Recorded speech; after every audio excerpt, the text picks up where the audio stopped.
Hey everybody, it's the Dynamite Show. Paul Fontaine, not with Jeff Hawkins. Sitting in for Jeff this week. He is in Wisconsin Dells, enjoying himself, doing water slides, eating bratwurst, drinking beer. Is he at the Brewers game right now? I know he's going to a no, Brewers game this weekend. Yeah, I think he said Friday, but I can't remember. I do know he is going to a Brewers game at some point, but I don't think it's today. Could be though. But yeah, that voice you just heard is Garrett Gonzales. If you're watching live, I want to thank you all. And if you're listening on Friday morning, one day late, I want to thank you for supporting the Fight Game Media free audio feed. Yeah, Garrett stepped in, thank goodness, because I did not want to recap a 4-hour show by myself. It was Fyter Fest. And yeah, 4-hour show, which I don't know if you knew this, Garrett, but Tony Khan went and addressed the fans at some point. I don't know if it was after the show or during the show or something, but he said that it's the first time there's ever been a 4-hour live pro wrestling television show in history. Is that true? I don't know. It surprised me. I thought Raw had done a 4-hour show at some point, but I would assume Tony would have checked his facts. I mean, I can't think of a time when WWE would have purposely done a 4-hour non-pay-per-view or PLE. Well, the only maybe like a Raw 1000 or something like that. Like I think that they may have done like a half-hour overrun on that Raw 1000, so it might have gone like 3.5 hours. But yeah, 4 hours, and they went. I guess it's something to acknowledge or to say as a milestone. Well, my response to the person that texted me was, yeah, there's a reason for that.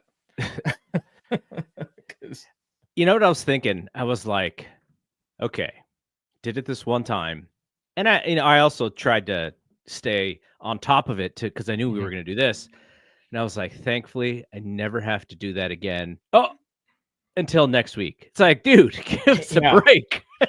I know. And, like as a fan of AEW, and I am, and I'm a fan of the business and I want them to do well. So I want the show to do well in the ratings, but I kind of hope it doesn't, so that they don't get it in their head. Oh, we should just move Collision to Wednesday night after Dynamite. Because they really don't want that. I am fine. I'm absolutely 100% fine if they move this show to Thursday, though. Oh, yeah, absolutely. I love that, actually. Because, I mean, most people don't watch Impact. So, I mean, and I do, but that's fine. Like, Impact can wait. I like having Collision on Thursdays. It makes it feel more important. Does it to you? Like, to me, it does. It does, and it hopefully will help them kind of blend the shows a little bit. You can do stuff from one show to the other if it's just one day.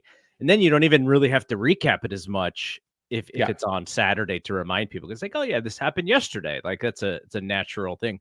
And the other thing about this 4-hour show, as I was watching it, I really did wonder how I'm assuming you watched most of it live. Did you watch all of it live? Yeah, well, I started watching about 15 minutes in, and then I caught up with commercials around an hour in, and then I switched over to the baseball game, finished watching the baseball game, then came back, and I was about an hour behind at that point. And then by the time I finished about 10 minutes after the show was over.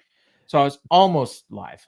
Because I did feel like, the people who are watching live, it's kind of like if you're watching it live, it's because you want to be part of the event. This is like a special AEW event.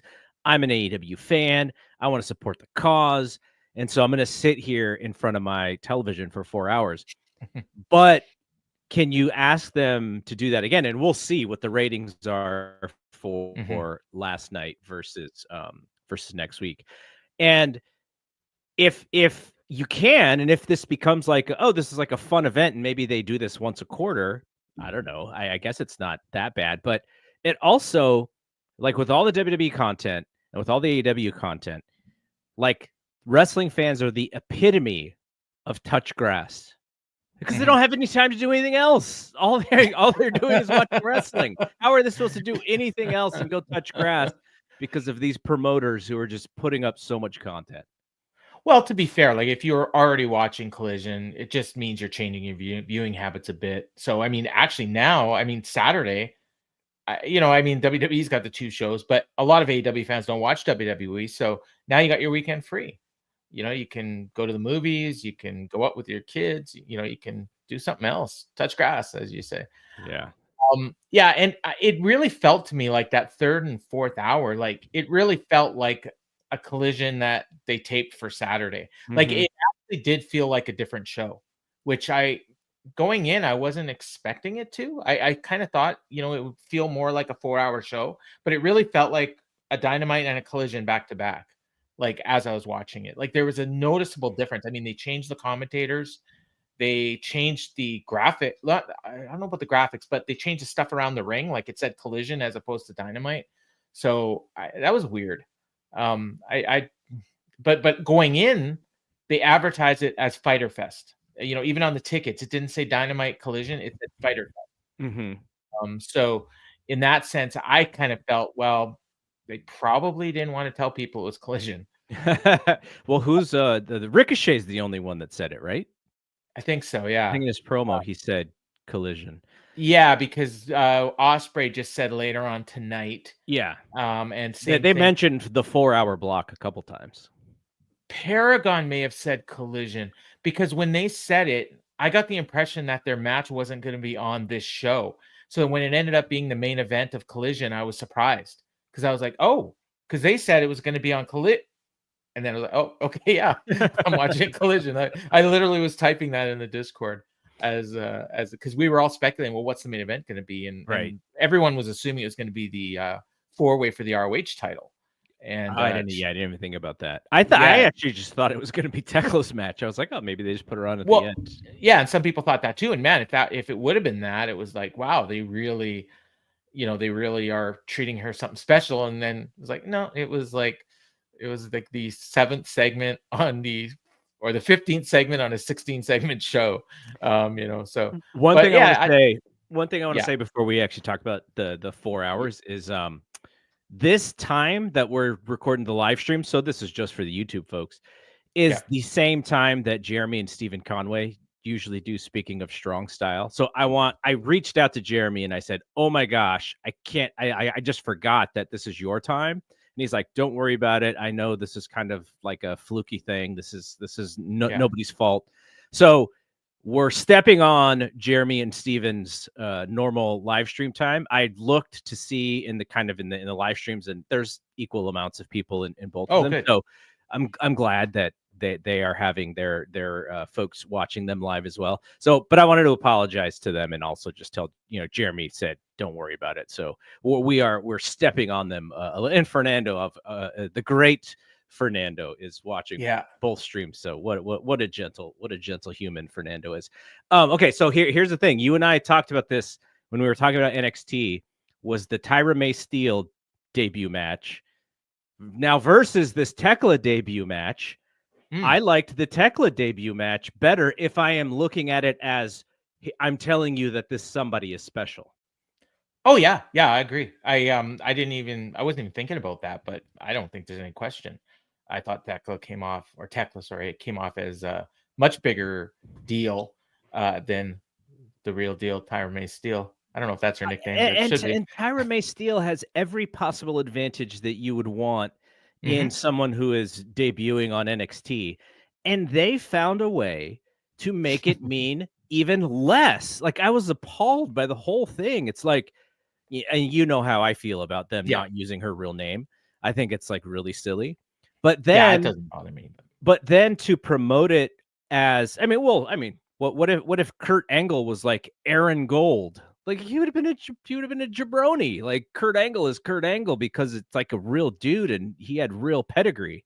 Well, I'll push on that a little bit because I don't think that, what's her real name? Tamira Mensah Stock.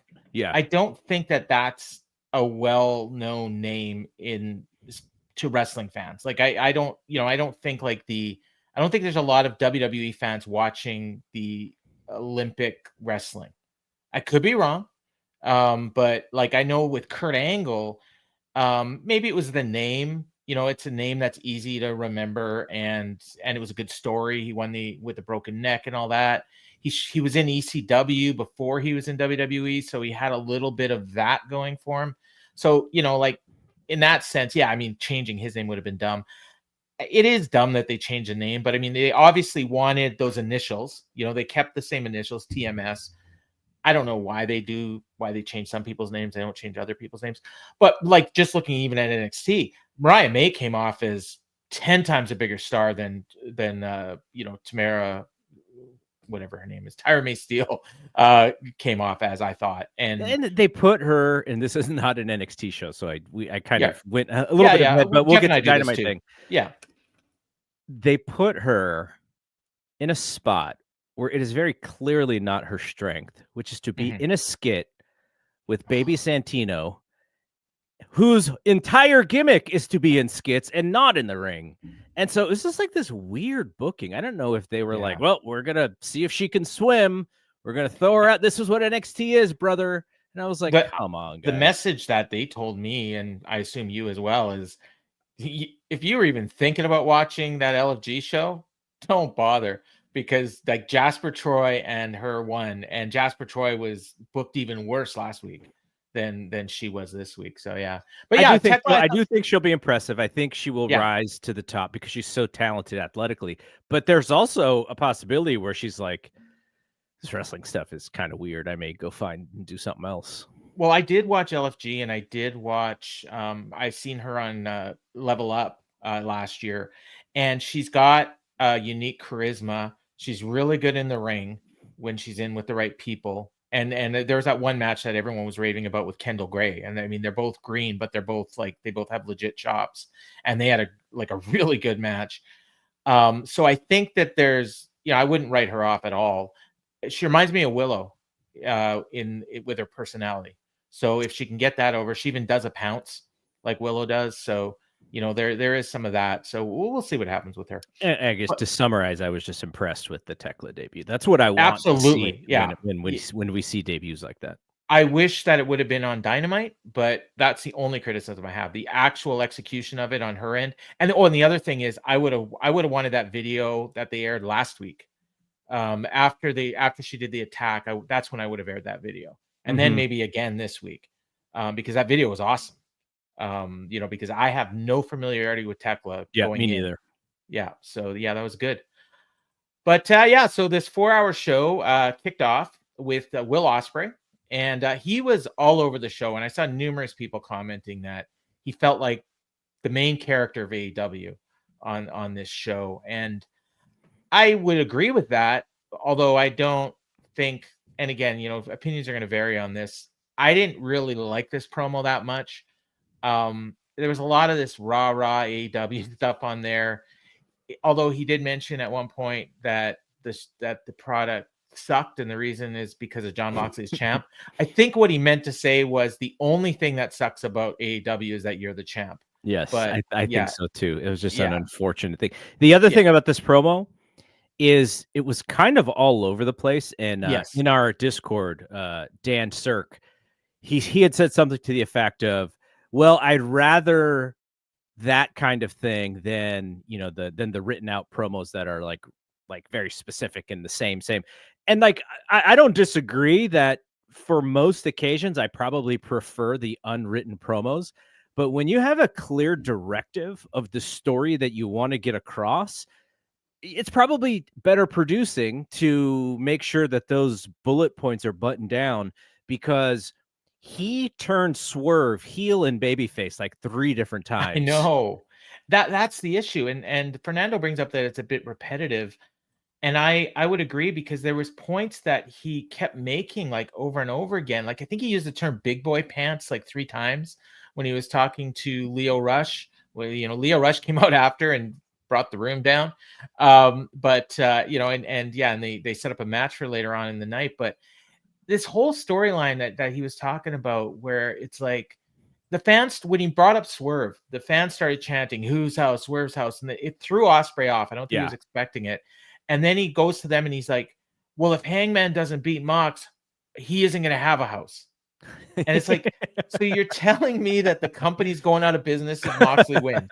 Is that what you're trying to sell? And it's like, I'm not buying it. In And the same promo, he said, "I love Swerve like a brother, and Swerve may be part of the problem." All in the same exact yeah, promo, and then he challenged him to a fight.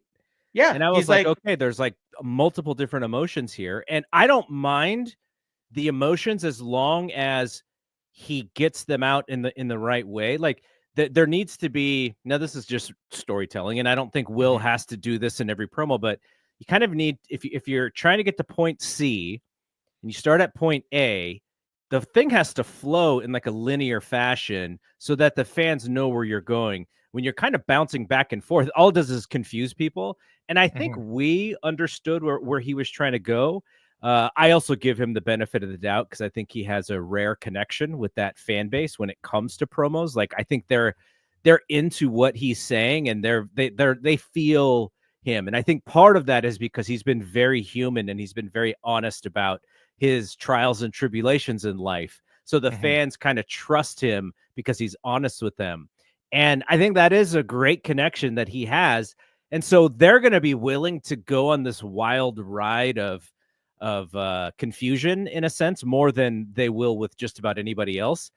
But still, like if he's going to be the guy, like this stuff, he's got to clean this stuff up to make sure that he hits exactly the points that he wants to hit, because that's, he's one of their top stars, and people look at him for this direction, and he's going to be on tons of segments like he was last night. So yeah, he could have done a better job in the opening promo, I think. My opinion on him was that, yeah, I mean, they clearly were building the show around him, but when Hangman came out later, like he felt like the bigger deal. Like Ospreay felt like the guy that was like trying to rally the troops, and whereas Hangman felt like the leader, that he doesn't need to rally the troops; they can get behind him.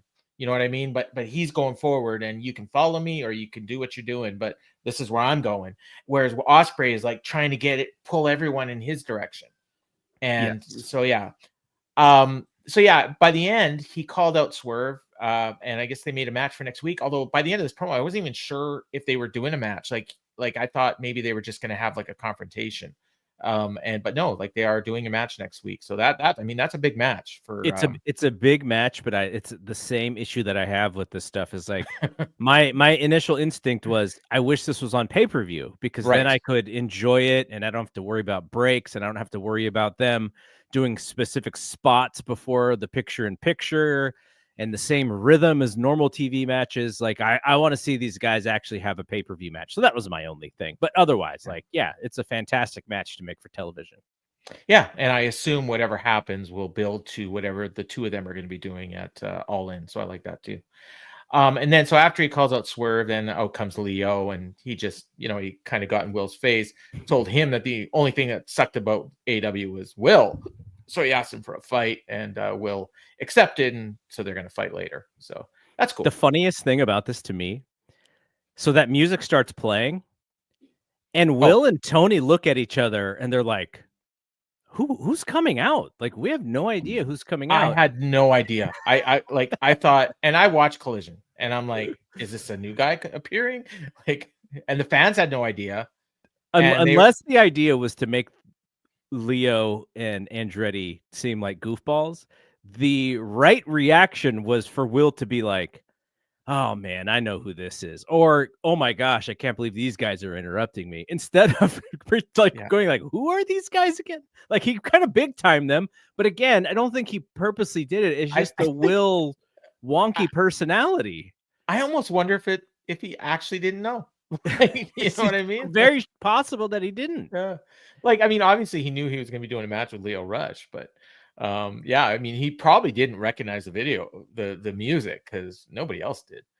But yeah, so yeah, they fans kind of shat on him and gave him the what treatment. But yeah, they made the match for later, and that's cool. Like it sounded like it was like, to me, I just finished watching Best of the Super Juniors, and it felt like a match I would have saw like 8 years ago in the Best of the Super Juniors. So that's cool. Then we got the match that I think everybody was looking forward to most. It was Jon Moxley and Mark Briscoe, and I mean they had a match. they aired the video that set this up, and I've watched this video twice, and I still don't quite understand why this match happened, because I mean the point was that Briscoe said that he got choked out, and then his kid asked him if he quit, and he said, no, I didn't quit. And now he's mad at Moxley, and he's fighting for his kid because he got choked out. And so, like, they had this match, and I mean, choked out again. It was he got choked out again. It was a good match. Like, he bled, and he got some near falls, and Moxley likes him, so he sold for him, and he's doing his comical selling. And at one point, he hit the J Driller, but he couldn't cover. That was a beautiful J Driller, by the way, because Moxley's so tall. It looked amazing. Yeah, but yeah, and he couldn't cover, and then eventually he went for the cutthroat driver, which Ian Riccaboni points out it's only the 9th time that he's gone for this move, and I'm like, you're actually counting this move? Like, if anybody would know, right? Yeah. I mean, Ian's probably called all his matches, so he didn't make it, and then Moxley avoided it, got the choke on. Briscoe pushed him off, went to a cradle, then Moxley kicked out and put a rear naked on. Fans chanted, "You suck." They thought it should have been a 3 count, and then the ref stopped it like super quick, and the match was over, and that was it. So I guess Briscoe has to go back and tell his kid, I got choked out again. Yeah, the story is like, I wanted to prove to my kid that I'm not a punk. And the problem is the story should be, I didn't tap. Right. The problem is they have way more people go to sleep than actually tap out. So going to sleep is now the norm in this kind of match or in this submission. And if Samoa Joe puts someone in his choke and they tap immediately, then when Mark falls asleep in the Moxley choke, then you're like, well, Mark, what would they say in the old MMA days? I'm going out like a man. I'm not tapping out. That's kind of the story that they were telling. The problem is everyone goes to sleep now. Nobody taps out. So you just did what everyone does. Well, in the UFC, when a guy gets put to sleep, like, they blame the ref. Like, the ref should have stopped it before the guy got put to sleep, because, like, theoretically, when you're already asleep, I mean, there could be damage. Yeah. So, and really the corner should stop it, or the guy should tap, but sometimes, they don't want to tap. So, but yeah, this was like, and so, I mean, we had this match, and like, I just assume Moxley's just going to move on, and Briscoe's going to move on, and we're going to forget this ever happened. Kind of reminds me of like Sammy and Drew a little bit, where like Sammy keeps trying to beat him, but he just can't do it. And eventually he'll probably get a win. But by the way, the ratings are out for both Dynamite and Collision. Oh, I'm gonna have Joseph Courier from the website. He actually just sent me a message. You are the ratings guy. Yeah. So as soon as this show's over, I'm gonna put up a ratings post. Go over to f4w.com. Okay, so the Dynamite rating, 0.18, 655,000 viewers. Dynamite's third for the night, behind Game 1 of the Stanley Cup Finals and the College Softball World Series. The College Softball World Series did a better overall rating, did a better overall audience than the hockey game, but the hockey game did a much better 18-49. Yeah, it's the women's softball. So the 1849 is the best since March 19th. 0.18. Looks like tied for the third best of the year. So that's really good. And 655 is kind of normalish. Little bit up from last week. Actually, second best number since April 9th. So not bad. Not bad. So and the collision numbers, 0.10. And 380,000 viewers. I don't see any comparison numbers yet, but if I do see them, I'll mention. This is all from WrestleNomics, by the way. Okay, 0.1. Yeah, so that's about what they do on Saturday night. Actually, the 1849 is a little bit up. The viewership total is right around what they normally do. So yeah, not bad. I don't think it's enough to where they would suggest that moving it here all the time would be a good idea, but they did fine. Look, it's what does it tell you? It tells you that the audience is going to move with the show.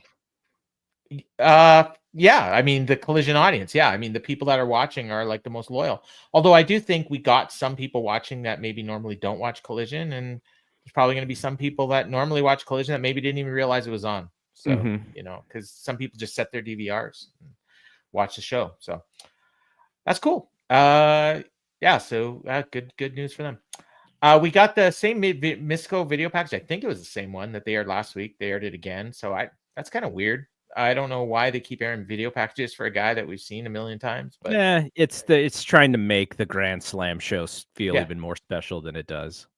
And he is going to wrestle next week, so that's cool too. Yeah. And but I'm almost wondering if he's not going to have like a big match and maybe even win a title or something. Because I mean, they usually don't air like this many video packages or something. So yeah, like I wasn't saying it was a bad thing. It was just I'm like, wonder why they're doing this. And then we got the women's tag match, Toni and Mina against Julia Hart and Skye Blue. They did like 5 entrances. Everybody got their own entrance. And I was wondering, are we going to have more time for these entrances or for the actual match? And I didn't time it, but I think it was probably pretty close. Like the actual match was probably longer, but with the commercial break, it might have been similar. And I'm not complaining, by the way. I'm just pointing it out. They've all got, 3 of the 4 of the 5 of them have good entrances. Can you imagine AJ Styles? He's like, man, I didn't get an I didn't get my entrance on Raw, and every single woman on this match got their entrance. There was a Raw about a month ago where like I was watching because I just noticed it early, and then I started keeping track, and there was like I think there was like 16 wrestlers on the show, and like 10 of them didn't get entrances, maybe 11. So yeah, it's just something they're doing now. They'll do one entrance, then they'll do a commercial, and they'll do the entrance during the commercial. So I think the people that don't have the Netflix, like where you don't have commercials, like those people actually probably get to see the entrances. But yeah, for those of us that paid and not have to watch commercials, we don't get them. So, but yeah, I mean, they all have great entrances, so it was good. The crowd was super into this match. Mercedes was at ringside, I guess, like supposedly doing commentary, but I don't really even remember if she was actually doing commentary, but she was eating steak and did she actually eat any of it? I don't think so. I don't think so either.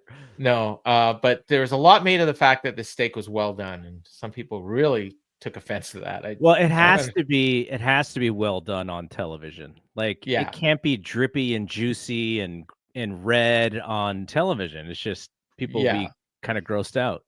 Yeah, but so that was interesting. And I mean, the funny thing is, it was like what Jeff would call it was Chekhov steak. It was just sitting there waiting, and you're waiting for somebody to go into it, and it never happened.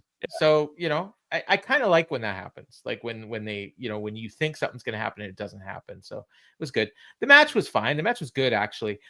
There was a spot in here where Toni and Mina were about to kiss. And then so they're in the middle of the ring and they're about to kiss, and then Skye Blue and Julia Hart come up from behind, grab them and give them like suplexes and and separate them.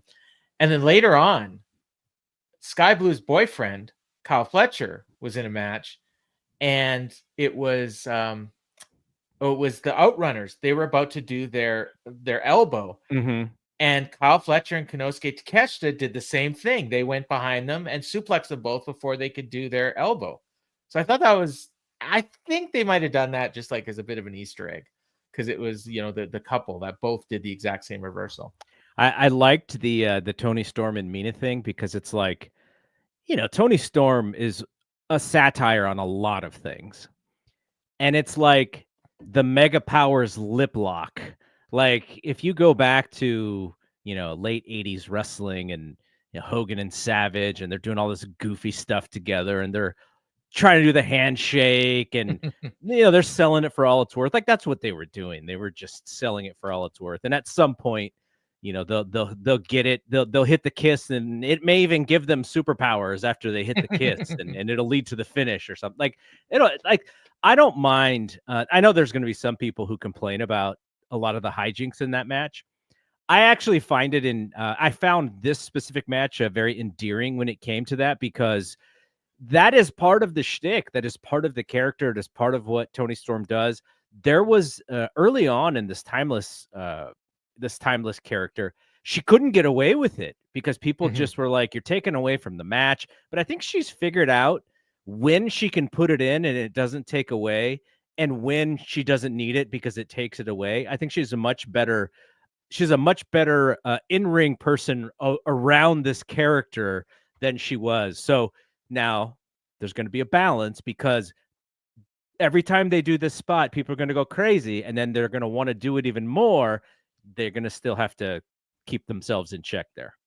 Yeah. And I mean, there's only so many times they can actually do a match with them as a tag team, because, you know, there's only so many women that have any kind of credibility. And Julia and Skye are kind of borderline on that.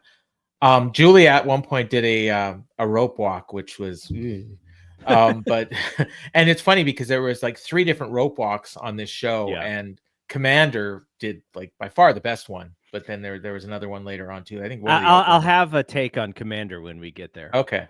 All right. But yeah, it was a good match. And Toni won as she hit her hip attacks, and then she got the crossface chicken wing on Skye and got the submission.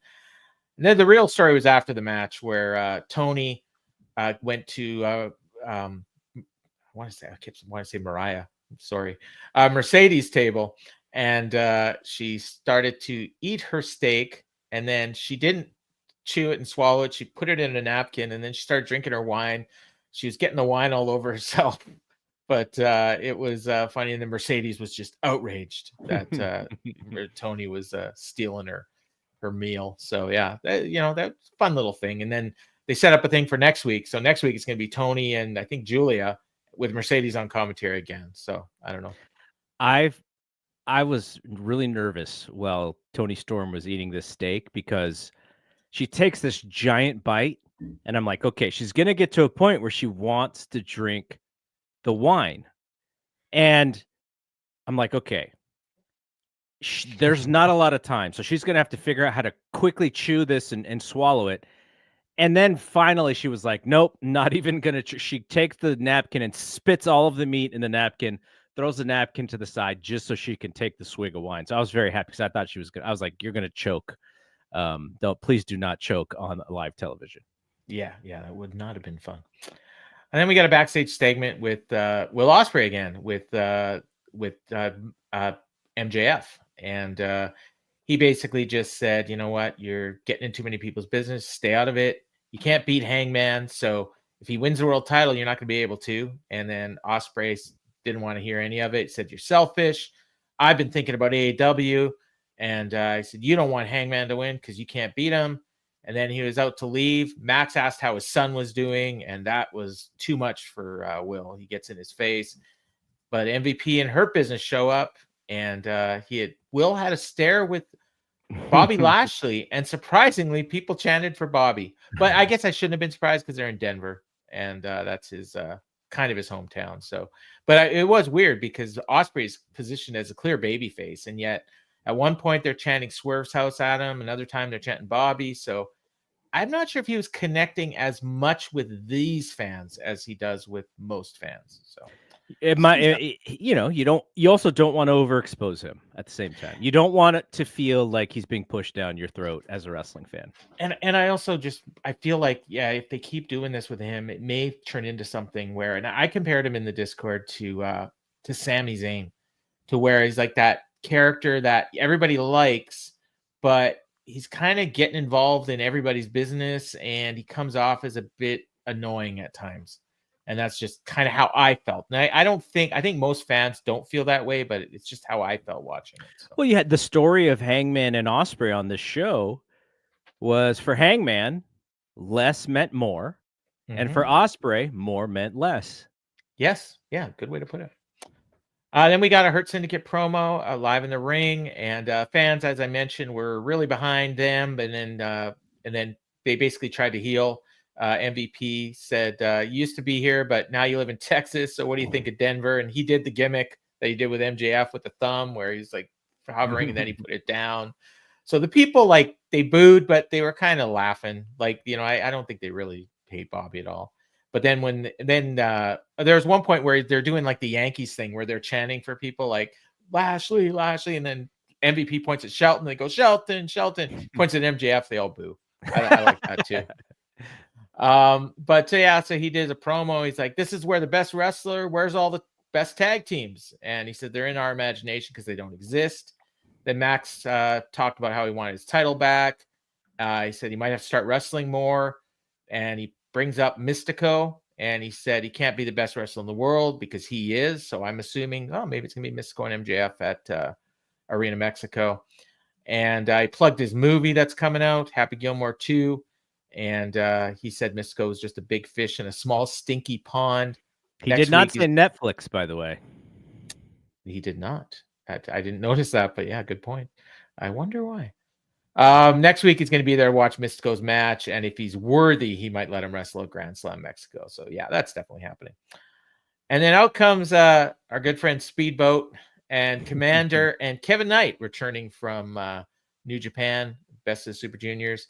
Commander cut a really good promo. He was so good in Spanish, like not yet, and yet, like, I mean, I think the crowd like seemed like they understood what he was saying. MJF clearly understood what he was saying, and they didn't put up like subtitles or anything, and I don't think they translated it, but it was pretty clear that I just don't like you guys. And then Speedball grabbed the mic and he says, "Well, if you want the best, we're the international killers." MVP started laughing. And then Kevin Knight challenged him for tonight. And I don't know what it was, but something about Kevin Knight, and he was fine. He sounds great. He cuts a great promo and everything. I just had a feeling. My spidey senses were tingling. And I started wondering if Kevin Knight isn't going to turn on Speedball and join the Hurt Business. But we'll see. I know Jeff would like that because he likes Kevin Knight a lot, but he just doesn't like this role for him. So can I mention something about the MJF promo? Absolutely. Now, the MJF promo is kind of what Dan Cirque was saying that he doesn't like, which is a little bit more prepared, a little bit more getting the facts over. I thought it was the best promo of the night because it was organized. It was promoting something. It was teasing something that could be interesting. It was him being a heel. It was him getting booed. And it was exact, like MJF had an idea of the promo that he wanted to do. He had an idea of the reaction he wanted to get out of the crowd, and he hit every specific milestone in that promo. And it didn't look like he was confused at any point. I want to say that when they started teasing MJF and joining this group, and they were doing some stuff that bordered on comedy, and people were like comparing it to the Brochachos, and like, no, they didn't want these guys together. Like I heard that a lot. And I was like, no, I like MJF with this group. But I mean, they can't do the comedy. I mean, you can do some, but you can't be all about comedy. And I really like this group together. Like I think it works. And this promo was a perfect example of that. So hopefully we get more of that. I saw MJF posted something on social media. It was like me and Bobby or something like that. And it was comedy. If you want to do the comedy, keep it on social media. That's fine. Like, I don't care because most people, including me, aren't going to see it. So, but on TV, let's be the Hurt Business or the Hurt Syndicate. Right. MVP said, no, we're not going to fight you guys. But if you want a shot, maybe impress us tonight. And so then out comes LFI, Roosh, Beast Mordos, and Dralistico, and 6-man match. So is this the match that you said was the fun party match? Yes. Okay. All right. Because there's a few in here that could have applied to, but the women's match was kind of a party match too. Yeah. The 4-way, both 4-ways actually were, I would say, were kind of party matches, and even the 8-man in some ways at the end of the show. But this was probably the most, the biggest example of it, because it was just, it's Speedball, right? Like, I mean, they just went on, and they had a great match. They're just back and forth. This is the stuff that they do at least one of these every week. And everybody, was a moment where Aubrey, as they get to the finish, like the finish is like really, like we've got to be patient with tag rules for this finish, because all three guys were involved. It was tagging one guy and then another guy doing a move, and then the guy who got tagged then had to go to the top rope. So Aubrey starts, she's about to count, and then she's looking at what's going on, and she stops counting because I think she realizes that there's no way she could not get to 5 before all of this stuff is happening. But this is also where I finally saw a reason for Commander to do his move, because he stopped the other guys from interfering in the match by doing the rope run and the dive. And I was like, that's a great way to do that move. And they shot it well, because I'm sure the guys who had to take that move were probably standing there for 10 seconds with their thumbs up their butt, knowing that that was a spot. But the TV cameras didn't show us that, Yes. so we didn't have to see that. That Yes, was good producing. I really liked that. Yeah, this was like maybe like my favorite Commander. Actually, no, there's another on AEW television. This was probably my favorite Commander performance that he's done. There was a match that he did, I think it was with Lee Johnson on Ring of Honor a couple months ago, where he was like selling the whole match, and I was blown away. Like, it was just a freaking great match, and he did almost nothing on the ropes. Like, I was shocked. But this was, I mean, like you said, it was great use of that move. And he hit all kinds of great stuff. He had Code Red at one point. Bailey just killed Mordos with a kick. Commander, he did the rope walk to the outside. Then that set up the finish with Kevin hitting Beast Mordos with the UFO splash. Pins Mordos. I was wondering, you got Commander and Mortos both in the match, so one of them's got to win. And in this case, it was Commander. So Commander, Speedball, and Kevin Knight get the win, and then that set up a match for next week with the Hurt Syndicate, including MJF, which I mean, that is cool. And like, this is a match, again, you talked about earlier, they set up Ospreay and Swerve, and you'd rather see it on the pay-per-view. This match that they set up is a perfect TV match. Absolutely. I think, and they actually set it up, so I like that as well. Our good friend Larry in the Discord made a great point, and I wish I would have thought of it. He was there at the show, right? He was, and he was there with the Dean, and it's funny because I was getting like messages from both of them, and they had. Wait, did they sit together? Yeah. Oh, okay. Yeah. There's a reason why I won't say on the air, but he pointed out, and this was great, and this is one of the positives of the 4-hour show, because there's no shows until next week. They actually had to set up a whole card for next week. Yeah. So that is a plus, and this kind of harkens back to the original days of Dynamite, where, by the end of Dynamite, you had a full card for next week. Yeah, they only had one show. Right. And now, because they have the 2 shows, and at one point we had 3, you're often not getting the Dynamite matches until, Collision, or in some cases even after Collision. So yeah, that is a positive. They use this show to set up next week, which is gonna be another 4-hour show, as we mentioned earlier. And yeah, so there's a bunch of stuff that they set up, and it's cool. So yeah, we're going to get this fun 6-man next week. My prediction is, I think Kevin Knight is going to be involved in the finish. He's either going to pin Shelton, or he's going to churn on Kevin Knight, or on Speedball. And I'm not sure which. I would prefer the former. I like the jet speed chemistry, because you got kind of the cool guy with the nerdy guy, but the nerdy guy, you kind of like his personality because he just seems like he's such a nice guy. I would have loved to see them get a opportunity to be a team more, but that's part of the problem with the Hurt Syndicate being the champions, is that with them being the champions, you don't really have a division necessarily. Yeah. You see it with FTR, who are pretty darn dastardly heels right now. They're doing a really good job with that. But I'm watching them going like, okay, so when are you going to fight for the tag team titles? And that doesn't look like it's anywhere near in the future. And so, like, what they're doing, while it's really good heel work, it is also telling that they're not attempting to go for the tag title. So there's something there.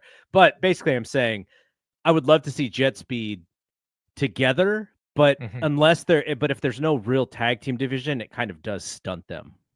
Well, I mean, if they do have Kevin Knight pin Shelton, then I assume that would set up a tag team title match for the pay-per-view. So there is that. I think most people think this is going, but I guess we'll find out next week. And then there'll also be obviously something with MJF, and to set up the Mystico match probably. So maybe Commander pins MJF.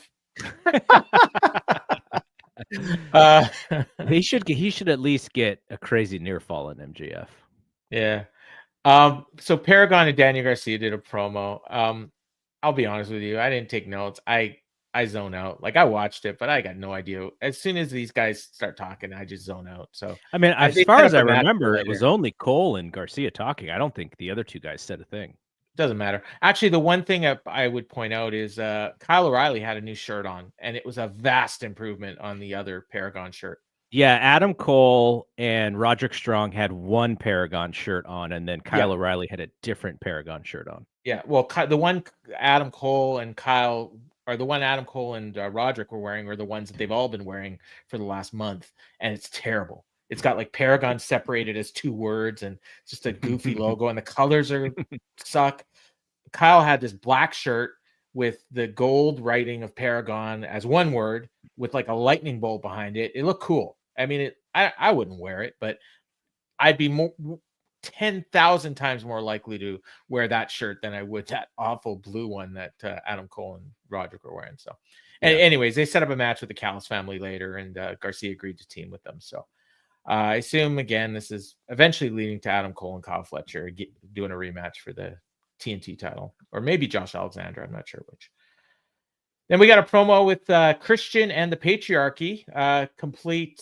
Nick Wayne was back from Japan, so Christian put him over and then put him under. He said, "Did great in Japan, but you didn't win." And he said, "But you had a grueling schedule, 14 matches, 22 days, but no excuses, right?" He said, "So that kind of schedule should give you a night off, but nope, you're the ROH TV champion, so you're going to defend the title tonight." And Nick seemed happy about that. And then he said, "You did this before I left, and it was nothing for me." And Christian said, "Well, I'm not done. You're not just defending the title, you're defending it in a 4-way. And then he said, and I don't think they ever paid this off, so maybe it's still coming. He said, Kip is working on an even bigger surprise. So I guess stay tuned.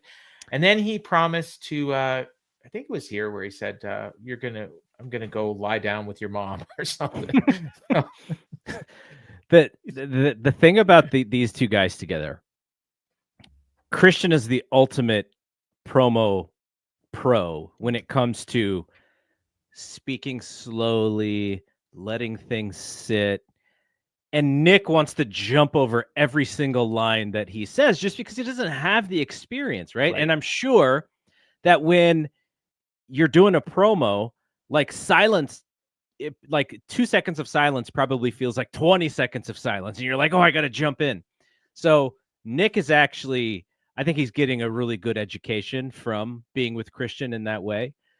The second thing is, and I've mentioned this before, but Nick's pouty face, he needs to stop doing the pouty face. Our guy Brad calls it what has he called it? Resting Nick face or something? Yeah.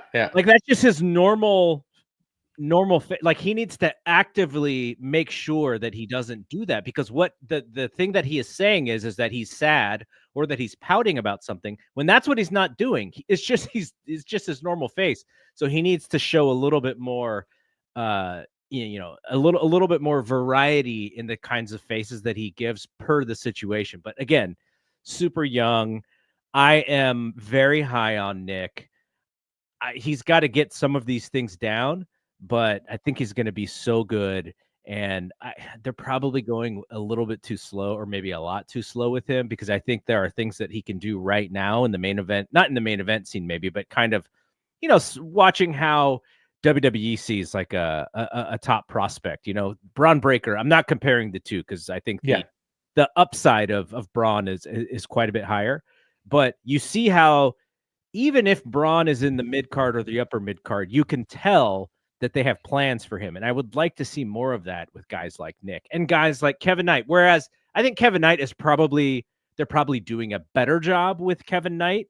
Though I know some people still think that maybe Tony is not doing enough with him, but Nick is on this like really slow path, and we know what happens with that slow path sometimes. Like you could turn into Hook, and nobody wants to turn into Hook right now. Well, to be fair to him, I mean, Hook never had, he had that FTW title, but Nick's got the ROH title, which actually gets defended in real matches. So, there is that. And, but yeah, I get Lady B says that the ladies dig the Nick pouty face, by the way. Yeah, not her, but she had to be clear to say. And Maria points out that it makes him look younger than he is. And yeah, I think that's part of it. That's part of the issue. Then we got Max Caster in the ring, and he did his shtick and tried to get people to chant. They actually did chant for a while. One thing I like about what Max does is when he notices that the people are actually chanting along with him, he actually changes the cadence of what he's saying. So he's deliberately trying to get them up. And there's one thing I want to say something, and I'm not sure if I'm allowed to. Okay, I want to ask you what you thought of this chat. And I'm gonna put the comment that I want to say in our private chat, and you tell me if I can say this on air. But tell me what you thought. Tell me what you thought of this. Are you sharing it with me now? Yeah, I'm gonna type it. I just want to know what you thought about the thing. Oh, yeah, you probably shouldn't say that. Okay, I won't say it. But maybe I'll say it in the Discord. I probably won't either. Yeah. No, this was I mean, he's having fun with it, but I mean, this is clearly he's just I don't even know what to compare him to, but he's just on the one-way ticket to Jobberville. I almost wonder if they're not setting up a return to the tag team, because like Anthony Bowens later on, he kind of almost did the same thing. Like as Max. That was my point. My whole point was Max is doing a challenge and getting destroyed by somebody who has already done this in his challenge. Will Hobbs has already kicked his ass one time. I wasn't sure, but I thought that they had, but okay. Yeah, so, I'm almost sure that Will Hobbs has done that before. And then I know Bowens, Joe did. And this is in a segment later in the show, but Bowens comes out and it's during Pride Month. Yeah. And he says it is what did he say? The Pride of something month. The Pride of Professional Wrestling. Pride of Professional Wrestling month. Yeah. And he's going to challenge Kyle Fletcher, which means he's going to lose. So he's doing the same thing that Max is doing. It's just challenging people and losing. I don't understand. I mean, the only positive, and I'm not even sure if this is a positive, is that it takes him longer to lose than it does Max Caster. Because Max Caster, I got to point out with Max Caster, he's doing the rhyming, and he says, he said something like, it's time for like live with the best wrestler alive. And then I'm thinking, did he just rhyme live with alive? And then Excalibur actually points that out. I thought that was funny because it's like, this guy's like an awesome rapper. And so if you're Max Caster, yeah, you work a match that takes 30 seconds and you get paid the same, and Bowens works the match for 10 minutes and gets his ass kicked and he gets paid. So your Max Caster is more valuable per minute than Anthony Bowens is. Although he's probably on TV 3 times as much as Anthony Bowens, so maybe it works out the same.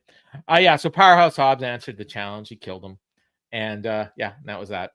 So I'm not exactly sure what the point of any of that was, other than Max Caster's a loser. They needed to stretch. Yep. And but I do enjoy the segment, so at least I was entertained. And then we got the main event of the Dynamite portion of the show, which was Kenny Omega defending the title in a 4-way against Brody King, Claudio Castagnoli, and Mascara Dorada. They had all won matches to qualify. And again, this was just, great match. A lot of great matches on this show. Brody King was bleeding really early. I don't even know how. I think it was from a Kenny like a suplex that he may have landed wrong or something. It looked hard way anyways. Claudio looked like a killer, as he always does. Claudio was basically a babyface in this match. Like, he did the airplane spin or the whatever the spin is that he does at one point. And then he ended up using it to set up a Dorada pinfall attempt. So that was kind of weird, but fans were into Claudio, and they were into Brody. They were into everybody in this match.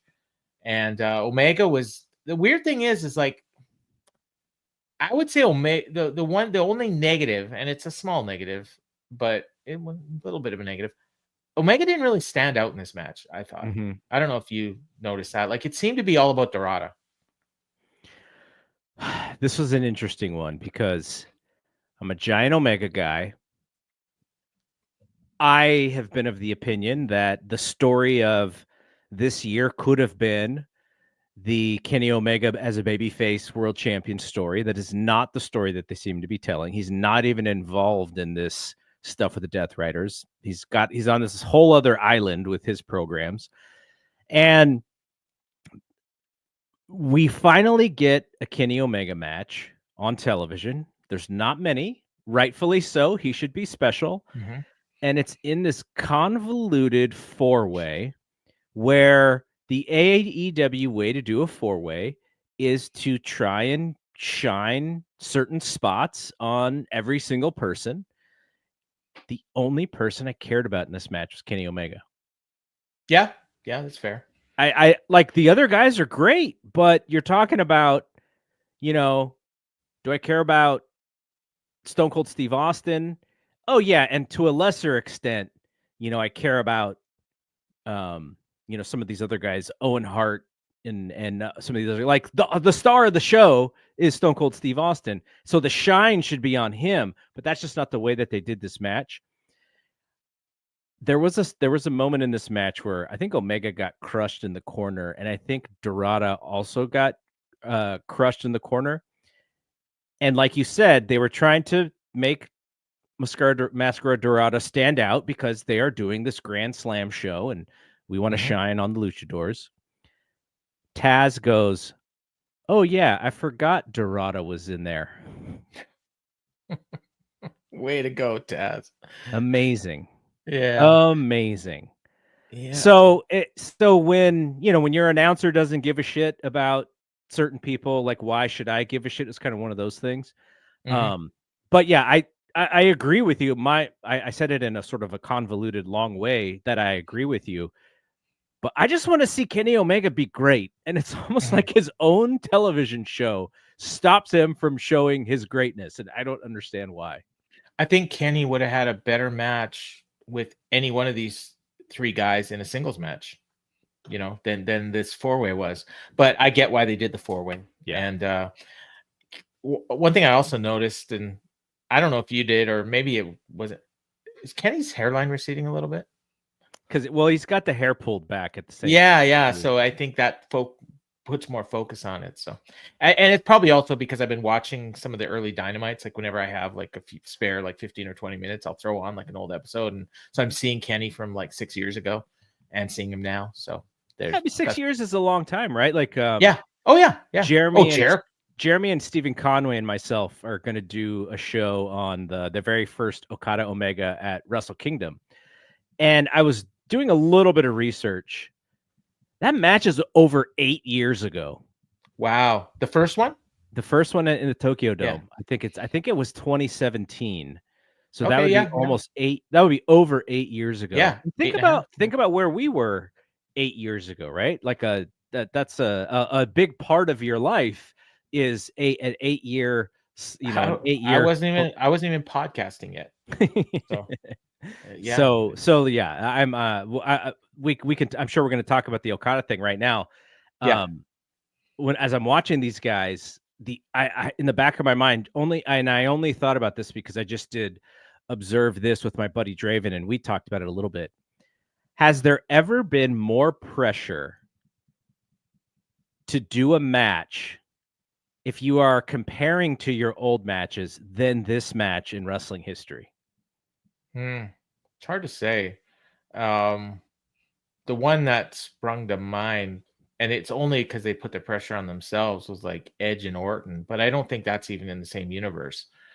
Just because they said they were going to have the best wrestling match ever. But yeah, if you're talking about trying to live up to a match from the past, like the only one that probably would have, but it never happened, would have been like if they tried to do Savage Steamboat again. Well, they specifically did not do it because they were supposed to face each other in WrestleMania 4, and they switched the bracket. Right. So I mean, that would have been it, because they would have had a lot of pressure to live up, because that was a legendary match. So this was maybe you know what? Maybe Shawn Michaels and Razor Ramon, the second ladder match. Maybe that's interesting, but it wasn't 8 years apart. True. Yeah. So 8 years. I mean, and the funny thing is, you look at Kenny now. you look at Okada. Okada looks exactly the same, but that brother, like, he doesn't do anything that helps.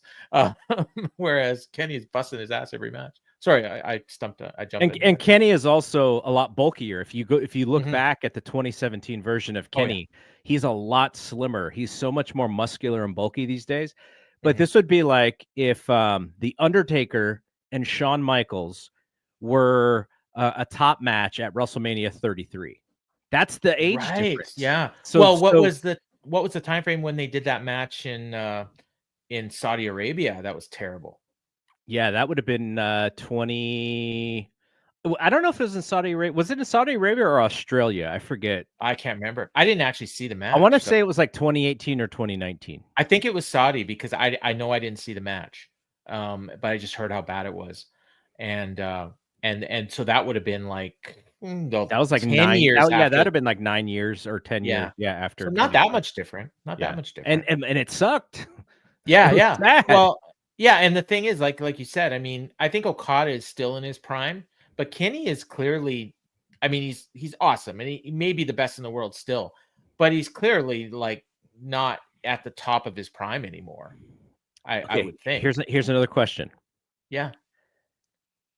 They have all of these ideas from the previous matches. They're going to do some insane Easter eggs that call back to those matches.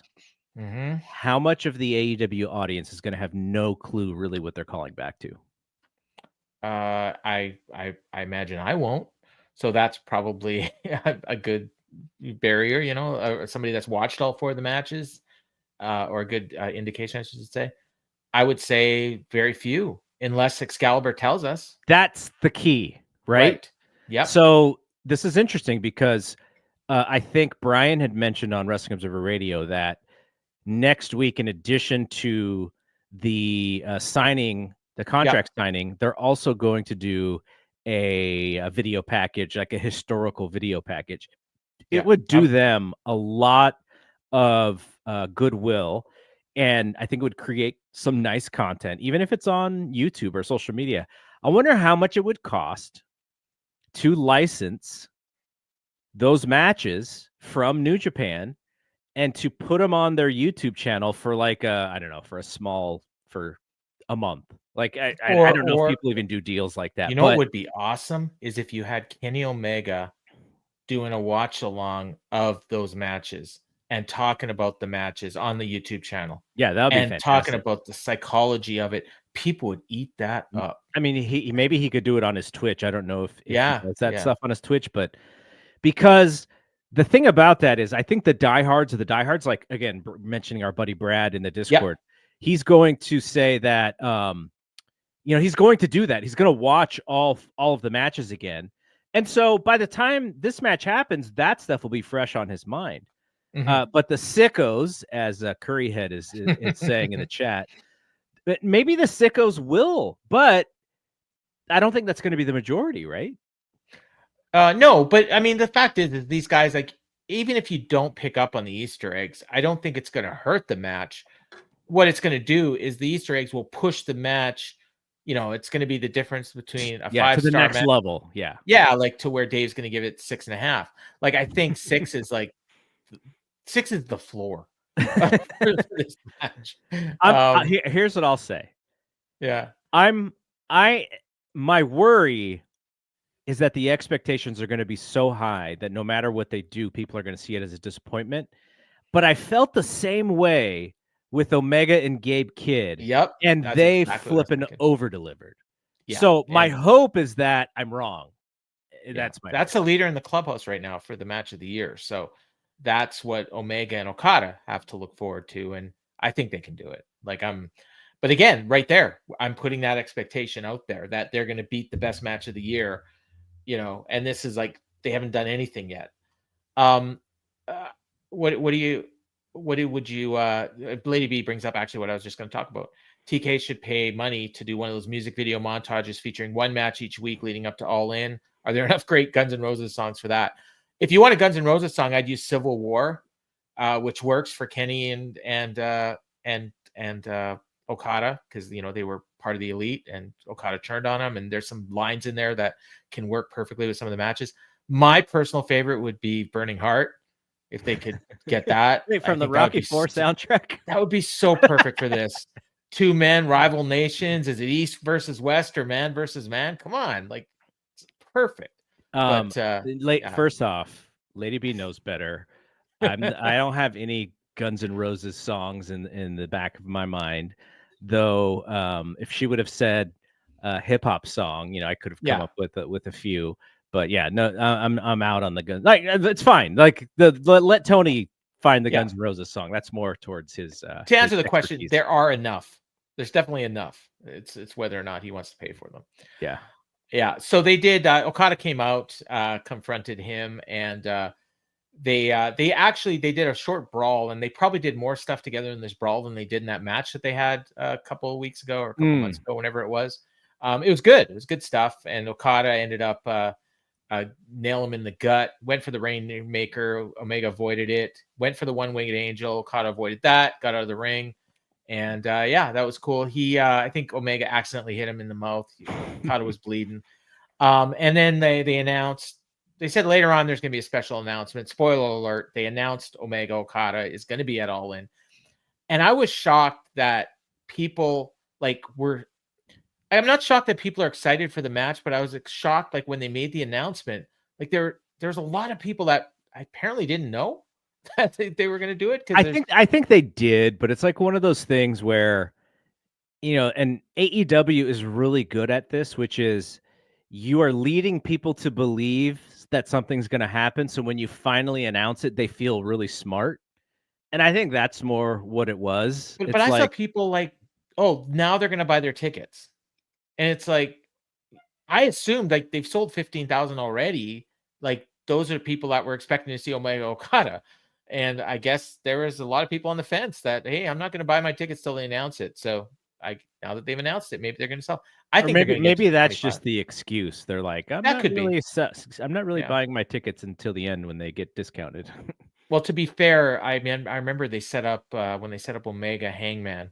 I bought a ticket and then I ended up not going because they didn't have Omega Hangman. That's not the reason, but I was actually really upset when Hangman decided to take some time off because he was having a kid and they didn't do the match. And then I was more than happy to sell my ticket. So, now we're into Rampage. It felt like Rampage at the time. Collision. And I think we got about 23 minutes left. Hopefully we can get through this pretty quick. I think most of the stuff that happened wasn't super big. So we got a Ricochet video package talking about the show. So that was fine. And he mentioned again that he's going to be watching everybody and keeping an eye on people. He never once said the word crew. So it almost made me think that last time he wasn't supposed to say crew as often as he did because everyone jumped to the conclusion that it's going to be crew. But then I also wondered, well, maybe it is going to be crew because Lio Rush was in the first match. So I don't think we ever saw Ricochet again, did we? I don't think so. No. So he might have even taped that last. No. He was ringside. Oh, you're right. Yeah, you're right. Yeah, how could I forgot? Actually, that was awesome because he was giving Shivani a hard time. He made a comment because he called Leo despicable, and then he says, "How could you call him despicable? Could you not have used a different word?" And he says, "That's so mean." What a geek! And I mean this in the best way possible. It was awesome. But yeah, we kicked off Collision with Will Ospreay and Lio Rush, and I mean it was fine. It was honestly, it may have been the worst Will Ospreay match I've ever seen, but it was still awesome. And because when I say worst, there was nothing wrong with it. It was short, and he clearly won. I think they went through a commercial break, but part of the problem with this match is the crowd. Not only did they not care about Lio Rush, but there was no chance that he was going to win, and everybody knew it. So Ospreay won with the Styles Clash, and the only thing I didn't like. What? I didn't like Action Andretti jumping him at the end because I was just going to mention that. Yeah. Now we have to watch that match. Again, like you said, it's going to be fine, but it's almost like a stalling of Will Ospreay, Unless we're gonna get a tag match with Hangman and Will against Leo and Action. Hey, that's like Hogan and Orndorff against the Moondogs on Superstars. Like it's just it's good. It's good for Leo Rush and Action Andretti, I guess. I don't give them. I think you're being a little hard on the Moondogs, but I don't give those guys a lot because of how they're positioned. But I also kind of feel bad for them because of how they're positioned, because they're clearly talented, but there's just if everyone is a 6 or a 7. Nobody's a 6 or a 7, like in that kind of way. So it's got to be frustrating to try and separate from that pile of wrestlers. Yeah. Like this is where I think like a cruiserweight division that was actually treated like maybe not quite on the level of the world title, but not that far off, I think could help guys like that, because they would have, but I don't think AEW is ever going to do that. So it's too bad. Because Leo in particular he's so talented, like in the ring, out of the ring. He's incredibly charismatic, and people just don't care. So as you mentioned, Andretti attacked Ospreay after they laid him out. Then Hangman made the save. Hangman helped him to his feet. They bumped fists, and then Will just left. And they had advertised the Hangman appearance, and this was it. So it's good thing Action attacked Will, or maybe we wouldn't have got this segment. But yeah. We did. He points out, if Will's going to have my back, I got his. And he says, as much as I appreciate this, I want to make this clear. I'm on my own. I don't need help. I don't need it from Will. And I certainly don't need it from one of the worst men ever to walk this planet. And then he doesn't even say the name, and the fans chant Swerve's house. So they knew who he was talking about. And he said, I don't need this help from the kind of man that would threaten the safety of my family for his own glory. He said, last week I made a promise to you. I'm going to make you another promise. I will never accept help from Swerve Strickland. So this tells me, like, okay, everyone's expecting these guys to team up in Blood and Guts, and it can't happen. Like, right? By the way, the last time we were in Blood and Guts, nobody trusted Swerve either. True. But I don't think we're getting Swerve and Hangman in Blood and Guts, because, hey, babyfaces don't lie. So... I guess he's a babyface. I mean, he is a babyface, but he doesn't always act like a babyface. So he reiterates, I'm going to ride into Texas, defeat Moxley, take the briefcase, and take the AEW title, hold the belt above my head, because All In is a night for everyone. All In Texas will be my night. Oh, and one thing I want to point out, and I should have said this earlier, and this is something, keep an eye on this. I don't know if you've ever noticed it, but when he talks about winning the title, he always makes sure to call it the AEW Men's World Title, which I really, really like, because when he does that, he is putting the women's title on an equal footing. Because when Moxley and everyone else talk about it, they talk about it as the world title. Yeah, I agree, but I think it only works if everybody does it. True, and maybe he's trying to get it, and the women always say the women's world title. Yeah, like always. So yeah, it's I think he's doing this consciously on purpose, because he wants to say, like, hey, this is for the men, but the women got a world title over there too. And he says all in Texas will be my night. So I mean, man, this is 2 weeks in a row that he's promised. He kind of has to win. And then Moxley shows up behind him. Wheeler and Marine are there. Claudio comes in through the crowd, and then Will makes the save with chairs, and Moxley calls everyone off. So that was actually a little bit of a clue that he was going to get attacked, is that Will just scurried off to the back. Yeah, and then so you were like, okay, like he's going to get attacked so that Will comes back. Yeah, but yeah, it was a good little piece of business there. I liked it. Got me more interested in the match. So, and also got me thinking about, okay, what are they going to do with Blood and Guts now? Then we got a Callis family promo, and Callis made a challenger. He challenged the Luchadors, which is Los Outrunners, and who's their partner? Bandito. I forgot. Bandito, thank you. And he has the best luchador in all of Mexico to team with him and with Kyle Fletcher and Protostar, which he called was it Protestata? Protestata? Is that what he called the team? It was so much. I think Takeshita literally forgot to put on pants for this segment. Jeff sent me a message and said I should not Jeff Hawkins, but Jeff Courier said I should be doing math on the air like Dave did. No, we do not need that again. That was rough. I think it put Dave in a little bit of a defensive mood because then he started talking about Netflix ratings, and he was very passionate in his. I saw you guys talking about the math, and I assumed it was actually about the Netflix ratings because I hadn't listened to the show yet. The only thing that was weird about this was I'm almost positive Hechicero was actually part of a different stable the last time he did a run here.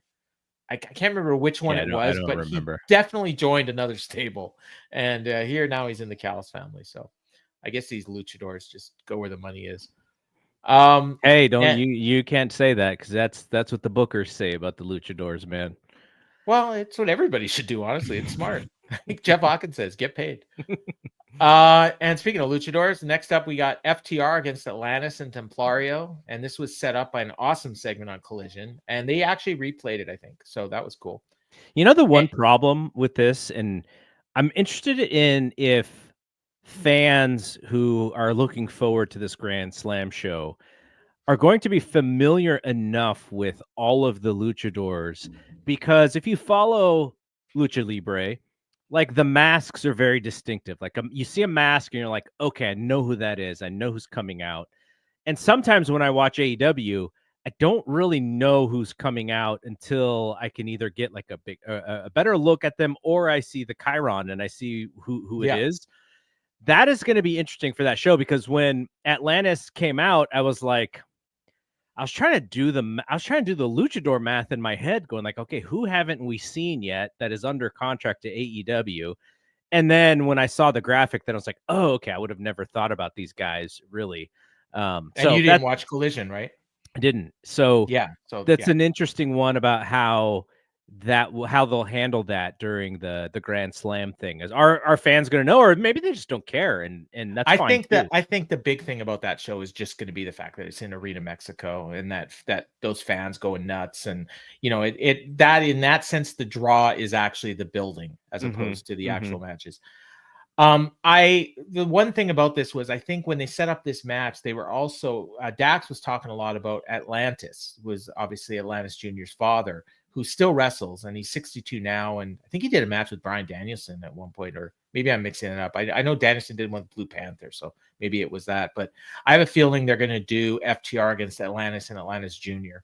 in Mexico. So they eventually they had a solid match. It was fine. The luchadors got to shine, and then they did the old Bobby Heenan, Rick Rude spot where they went to a suplex spot, but Dax was actually too far away, so he missed grabbing the leg. Yeah, I saw that. They sold it as if he did. So that was fine. Cash pinned, I think it was Templario. So apparently FTR's on a 5-match win streak, but no talk about a title shot at all. And then after the match, Stokely did a promo, called them the winningest team. Apparently they've beaten 50 different tag teams in AEW. So impressive. Yeah.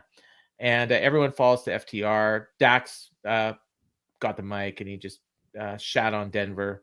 And they never actually talked about the Hurt Syndicate at all. So I don't know where this is leading, but should be getting a title shot at some point. But I don't. It is the outside of the Young Bucks deciding that they want to get in the mix. It's the biggest tag team match they can do, I think, unless Edge and somebody against the FTR will be big too. I still think it's going to be Edge and Christian. I don't know how they get there, and we're clearly a long way away from it, but my money's on them being the ones that end up beating Hurt Syndicate. So I think we're in for a long title reign is what I'm trying to say. Then we got a Tekla video package, which again was awesome. We talked about it earlier. Then we got Bandito and Los Outrunners against Proteshita and Hechicero. And it was a fun match. I thought actually the Takeshi and Fletcher sold way too much for the Outrunners. I like the Outrunners, but good Lord. This match went way too long, but it was fun. And eventually Bandito was going for the 21 plex. Kyle avoided it. Bandito tried to Cabrata. Kyle superplexed him. They triple teamed Bandito. They did that spot I talked about earlier with the son of a bitch elbow where Fletcher and Takeshita broke it up. And then Kyle hit a brainbuster on one of the outrunners and got the pin.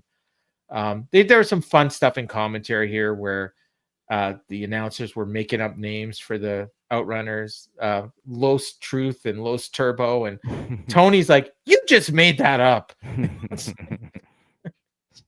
Tony was on another level on this one. It was weird because they changed the commentators during, from Dynamite to Collision. They brought in Tony and Nigel. So Excalibur got a couple hours off, and I guess Taz too. But yeah, Taz fun needed match. it, man. Yeah. Can you imagine Taz be just like in the 4th hour of a show? Just would have been. Oh, he would be just making jokes the whole time. Yeah. At this point of the night, and I say of the night as if I didn't watch it on 2 separate days. Yeah. I commend the folks who were actually watching this match and like completely there for it, completely in the. I was done. I was done with pro wrestling at that point, and so I was more just looking at the ticker, seeing how much longer do we have left in this show. This was the point where I was like, okay, what's left? And then I was like, what's the main event going to be? And then I remembered we still have to see Tekla. We still have that 4-way for the ROH TV title. So I'm like, okay, this is probably going to be the ROH TV title. And then, like, skipping forward a bit, the ROH TV title match happens. I'm like, what? So the Tekla match is going to be the main event? Then the Tekla match happens. I'm like, okay, there's still 25 minutes left in this show. And then I forgot about that 8-man. So we weren't quite done yet. And the announcers kept bringing up, oh, we're 2 hours in. We've still got another 2 hours. They were doing this all night. And it made the show feel longer. Did you notice that? But you also forgot to mention they kept talking about this Tony Khan announcement for the whole night. Yeah, this big announcement that's coming. And I mean, they didn't even advertise the big announcement ahead of time. So that should have been a clue.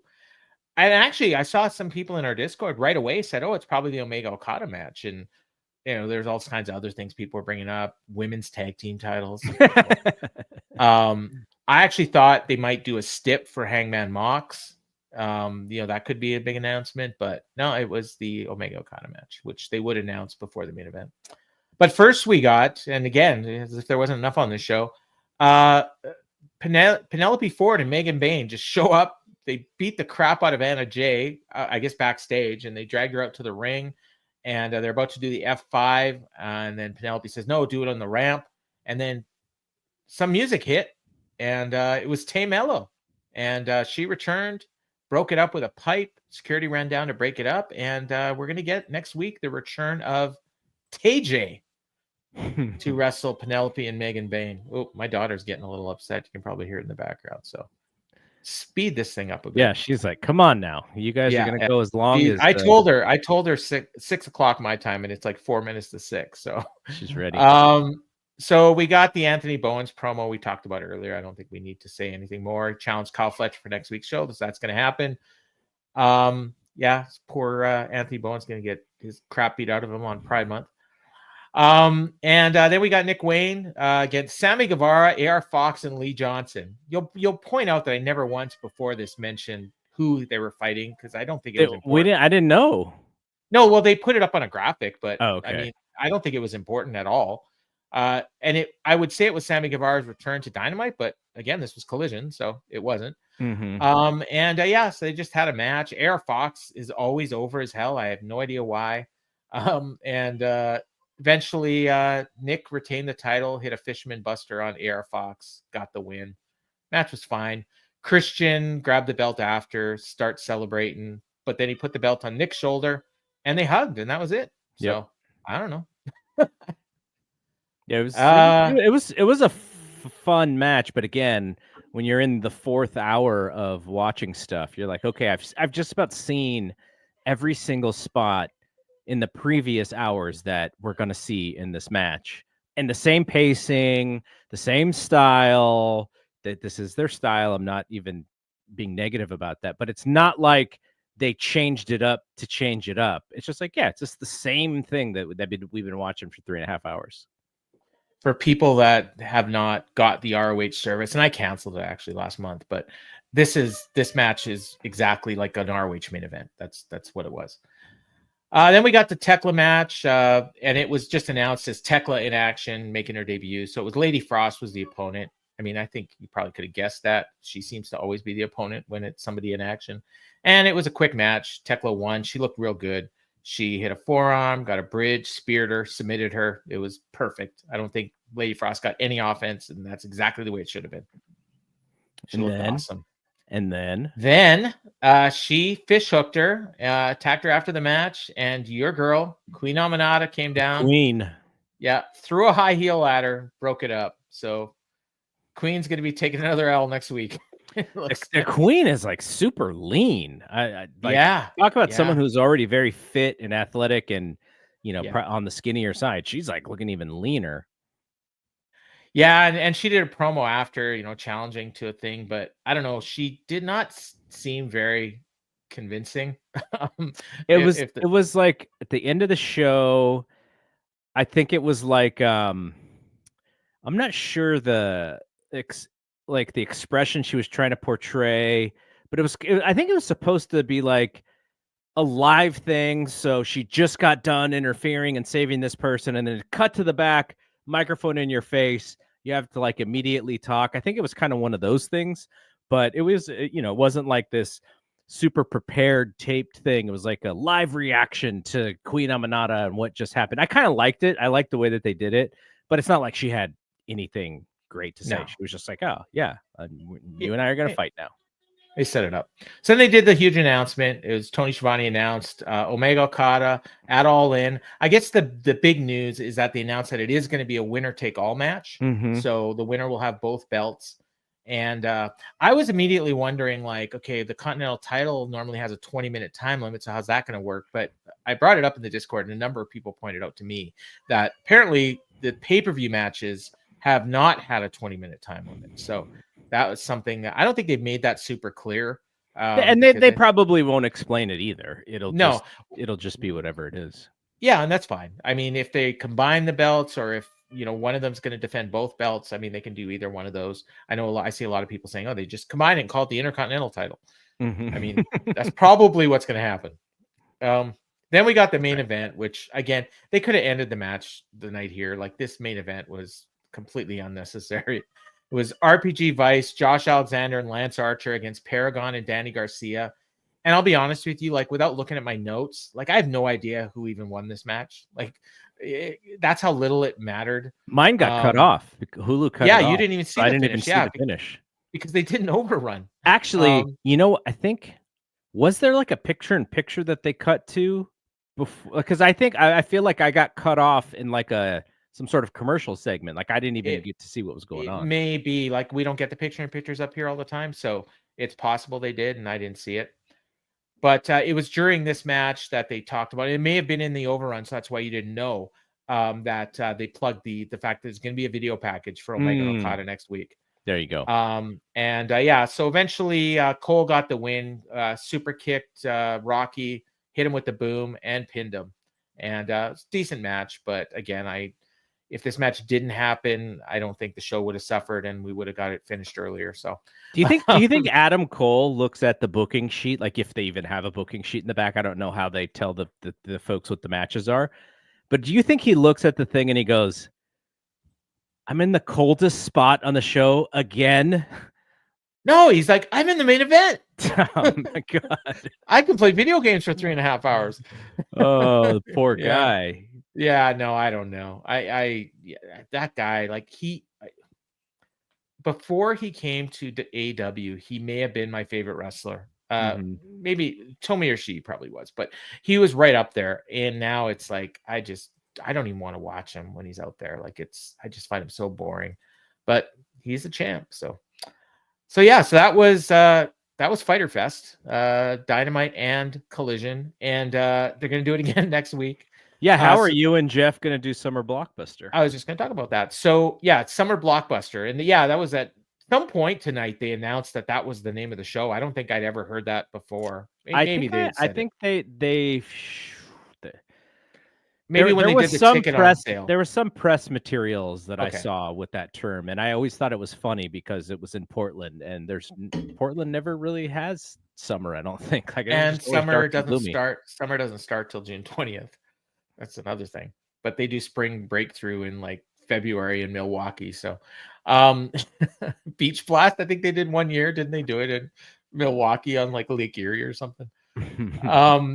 Yeah, so yeah, I think what we're gonna do, I'll talk to Jeff. I may just bite the bullet and do it Wednesday night and late because it's not that late for him. So if he can do it late, we'll try to do it Wednesday night. It'll probably be a shorter show. But if we're gonna do it Thursday, we'll do it later. So Jeremy can have the time slot, and then we'll do it at like probably 10 o'clock Eastern, something like that, 10:30 Eastern. You guys, after watching 4 hours of AEW, might be punch drunk. But you guys might be like Taz if he had to do 4 hours. If I had to do a show last night, well, because I was thinking about it, like when the show was over, it was about the time I normally start a show, and I'm like, I guess I could do it. Like, that's kind of was my feeling. It's kind of like doing a show after a pay-per-view. Like it's, but the thing is, I probably would have rushed through it. And we kind of rushed through the last part of this show, but that's more because of Emily, and she seems to be calmed down a bit now. So hopefully she'll be okay. But yeah, that was a show. And yeah, we ended up doing it about the same time. It usually takes Jeff and I. So that was good. John, you'll have Jeff back next week. So he says it sucks that we don't have the great Jeff Hawkins, but he also put you over earlier and said that the only reason he was watching is because you were on. So I made a point of saying at one point, like because I've done the show by myself a couple times, I'm like, it's hard, but I try to do a good job. And then Curryhead puts in the thing, it sucked.